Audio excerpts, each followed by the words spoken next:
National MA স্কুলের অবসরপ্রাপ্ত শিক্ষক শামসুল হুদা প্রয়াত। নমস্কার, নববার্তা টুডেতে আপনাদের সবাইকে স্বাগত জানিয়ে আমি সুস্মিতা শুরু করছি এক মর্মান্তিক খবর। প্রয়াত হলেন কাটিগড়া এলাকার বিশিষ্ট শিক্ষাবিদ ন্যাশনাল এমএ স্কুলের অবসরপ্রাপ্ত শিক্ষক শামসুল হুদা। পুরো কাটিগড়া এলাকা যিনি ইয়াসিন মাস্টার নামে অধিক খ্যাত ছিলেন। স্বল্প রোগ ভোগের পর বুধবার রাত 12:30 নাগাদ চিকিৎসাধীন অবস্থায় পরলোক গমন করেন তিনি। মৃত্যুকালে তার বয়স হয়েছিল 88 বছর। তার বড় ছেলে শামীম আহমেদ কাটিগড়া আইডিয়াল পাবলিক স্কুলের সম্পাদক ও পূর্ত বিভাগের ঠিকাদার। কাটিগড়া দ্বিতীয় খণ্ড লামার গ্রামের বাসিন্দা শামসুল হুদা ওরফে ইয়াসিন মাস্টার বেশ কিছুদিন আগে ন্যাশনাল এমএ স্কুল থেকে সুনামের সঙ্গে অবসর গ্রহণ করেন। একেবারে শুরু থেকে তিনি ছিলেন ধার্মিক এবং পরোপকারী। অবসরের পরও সেই ধারা অব্যাহত থাকে। বছর কয়েক আগে তিনি ক্যান্সারে আক্রান্ত হলেও লাগাতার চিকিৎসার পর সেরে ওঠেন। মৃত্যুকালে প্রয়াত শিক্ষক শামসুল হুদা রেখে গেছেন 4 পুত্র, এক কন্যা সহ নাতি নাতনি, অসংখ্য ছাত্রছাত্রী ও আত্মীয় পরিজন।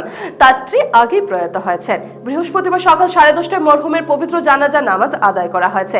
কাটিগড়া ঈদগাহ মাঠে জানাজা নামাজের সহস্রাধিক জনগণের উপস্থিতিতে উত্তর পূর্ব ভারতে আমিরের শরীয়ত মৌলানা ইউসুফ আলী জানাজা নামাজ আদায় করেছেন। কাটিগড়ার প্রাক্তন বিধায়ক আতাউর রহমান মাজার ভূঁইয়া সহ বহু গণ্যমান্য ব্যক্তি উপস্থিত ছিলেন। কাটিগড়া থেকে রফিক আহমেদ মজুমদারের রিপোর্ট।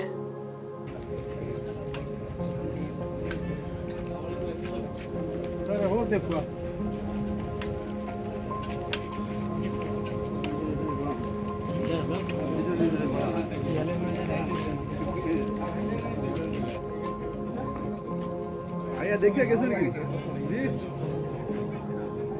ইও তো আইছে তো না জানো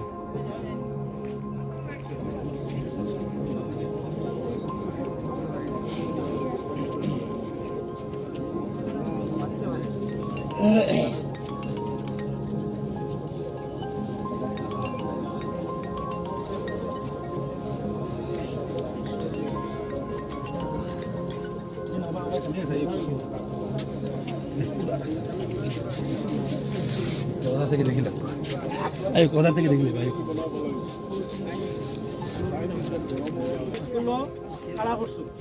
ও সময়ে হেডমাস্টার